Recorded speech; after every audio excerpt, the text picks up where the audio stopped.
Welcome. After debunking some of the worst power level estimates from the official Dragon Ball guides, it's time to tackle the absolute worst one. An estimate so bad, it broke the entire series. Now I get it.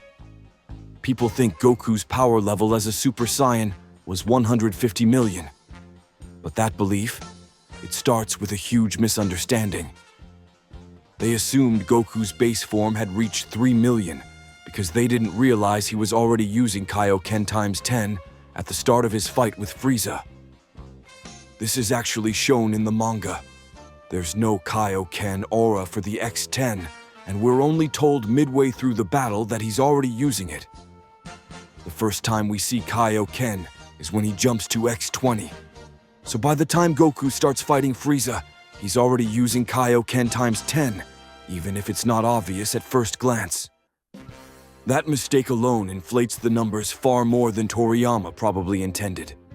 But it still wouldn't break the series. The real issue is the multiplier they gave to the Super Saiyan form, claiming that Goku's untrained Super Saiyan on Namek multiplied his power by 50. That's what actually breaks everything.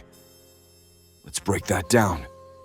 The logic goes, if Kaioken X20 was losing to 50% Frieza, and Super Saiyan beat 100% Frieza, then Super Saiyan must be more than twice as strong as Kaioken X20.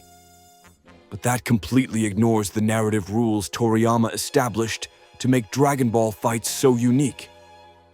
Two key rules get overlooked.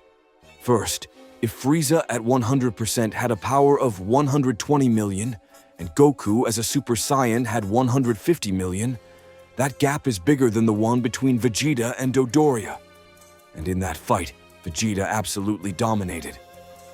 But when you look at Goku versus 100% Frieza, the power difference clearly isn't that large.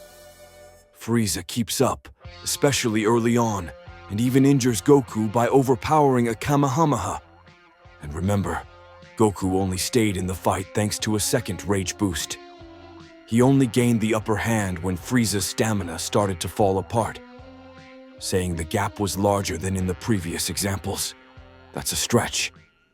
Second, Toriyama's rule about fighters losing power when injured, often forgotten. But here, it's crucial. Frieza is badly hurt and losing strength fast. Goku, on the other hand, is fresh from a rage boost and even gets another one after Frieza mocks Krillin's death. So when you really analyze the fight, it's clear that Frieza's maximum power was still far beyond Goku's untrained Super Saiyan. But hold on, doesn't this just break the Frieza fight? Actually, it breaks a lot more. It affects the entire Cell saga. The android arc is where Toriyama raised the bar. He added limits to the Saiyans, dropped cheap tricks like Zenkai boosts, and introduced a smarter power scale. The story became more complex, with one of the best time paradoxes in manga. Dialogues were deeper, characters more nuanced, but power levels still mattered. So if readers don't understand the real scaling from the end of the Frieza arc, they'll miss what makes the Android saga so great. Take my earlier breakdown of how Toriyama handled the SSJ form during the Cell arc. If you believe Goku already surpassed Frieza by a wide margin on Namek, none of that logic holds up. And it's not just the logic. Those numbers, they help explain Goku's entire character arc, his training choices, his strategy against Cell, even how he predicts Cell's power without ever fighting him. Lose that, and you lose the bigger picture. And it gets worse. That 150 million number, it also breaks the time paradox. A key clue in understanding the timelines is how Goku's illness plays out. But if you assume his untrained Super Saiyan was stronger than Kaioken times 20, the whole logic behind the timeline changes falls apart. So yeah, that one wrong number, it breaks everything.